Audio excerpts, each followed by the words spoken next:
Last week, I talked about another Apple original TV show called Palm Royale, and I was talking about how much this feels like real television and something that you'd watch weekly on an actual network, and it was such a cool feeling. I'm like, this is a type of show I just love to see, and things like this existing. I briefly touched upon it in that review if you want to see that, but another show I was gushing about was Sugar. Sugar is another Apple original show, and this one is completely different than what Palm Royale did, but it just reminds me of like a similar space where it's like a show you talk about the next week at work with the people that you know are watching it. It is classic television with one of the best payoffs I have ever seen in the modern era of streaming television. This series is really interesting for so many specific reasons. The obvious one, of course, if you have seen it, that's an obvious one for why the show is so interesting and works so well.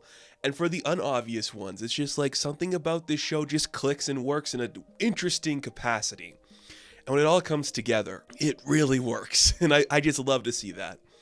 So this is Sugar. We follow John Sugar. He is this private investigator who's working in California, in Hollywood specifically, and it is the present day.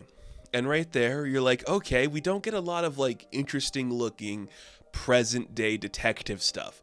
A lot of them want to go back in time and talk about it in different eras, but doing it in the modern day is really interesting, especially when you're making it like this focal point of Hollywood, because then you can do a really interesting trick that this series pulls throughout every episode, which is showing us classic scenes from classic movies because our main character loves Hollywood and he loves movies. Do you know how easy it is to win me over? You just have to have Colin Farrell say like this is getting out of hand, something weird is happening, and then cut it with like a scene of Buster Keaton crying or Humphrey Bogart doing a thing from The Big Sleep, and you pretty much won me over.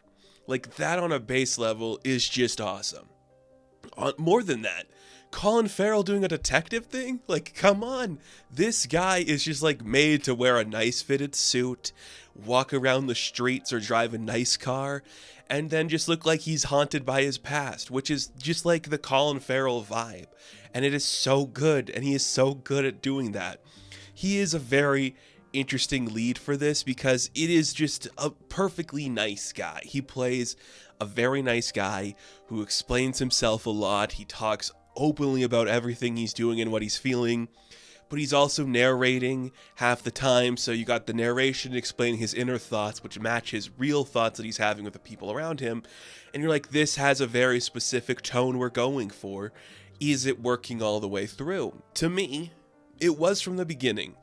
I was sold on this. Like, this is like a nice guy who's in over his head. He's getting involved in this mission to find like this missing girl who's the granddaughter of James Cromwell.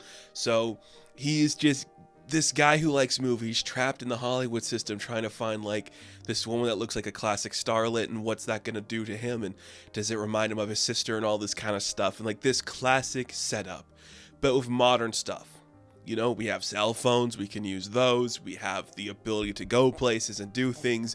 We talk about a lot of modern problems that maybe a celebrity would have. And you're just like, this shouldn't be working. But because we're throwing in the classic aesthetic of like cutting away to a Montgomery Clift bit or something over here, here's just a sequence of like Greta Garbo doing something.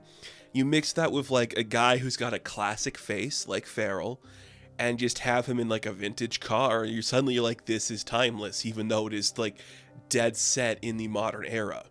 And that is just like a really cool element to see. And it just goes into some very incredible directions that I don't want to spoil here, because this is the type of show where I'm like, if you aren't invested in the initial pitch, when it gets to what it's actually about, when like some truth is revealed to you, suddenly this whole thing just clicks on another level. Now, if you got rid of that whole element completely and you just had a really cool guy who likes movies solving a movie crime, I'm still on board with that. But just adding that extra element, it makes it so much more special, and it has something else really interesting going for it. It's so rare to see this type of show made, because I think if like it's not like uncommon to do the detective thing. We've seen a lot of like noir stories, reimagining that. One of my favorite shows of this year was taking like the classic element of Humphrey Bogart in Monsieur Spade and updating that to like a 60s French villa and how we tell that story.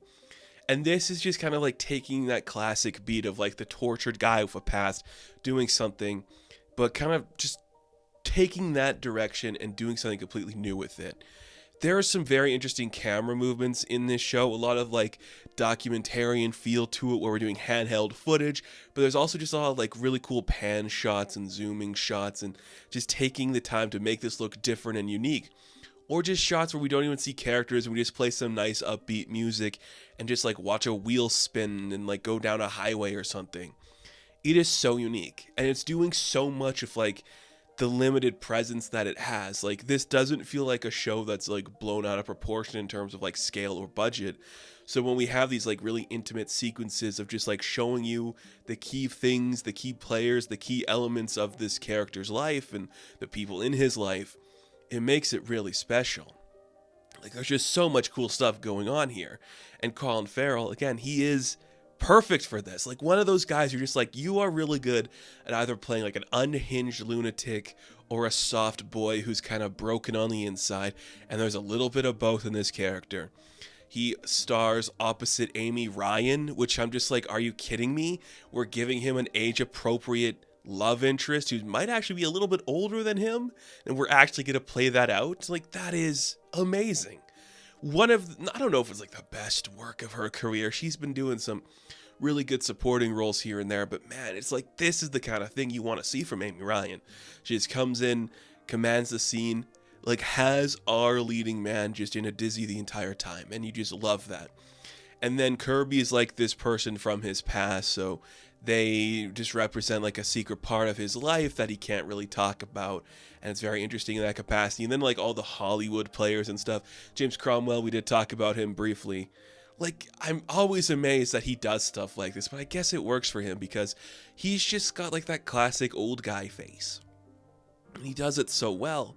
And what I really love, what just, if you using Humphrey Bogart's face isn't gonna make me love this even more, just having Sydney Chandler be like the damsel in distress is awesome, because I have a massive crush on Sydney Chandler, and I would just be like, yeah, this is like the face of a generation. That is somebody you gotta save, and their presence is so important, and being like the figure that's lingering over every scene, that would work for me. I get Sugar on that base level too, of just like this guy who is obsessed with this person who needs to find her.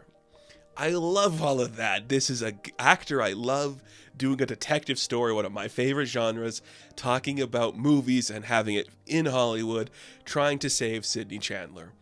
This is made specifically for me, and maybe that's why I just love it so much. But then there's just so many other cool elements. Cool camera movements, cool cars and effects, and a twist that it's not like you don't see it coming, but if you're not thinking about that and you're just like me, like, oh, we're just doing a fun thing here, it just comes out of nowhere where you're like, no, this actually works really well for the story we're building up in these 8 episodes.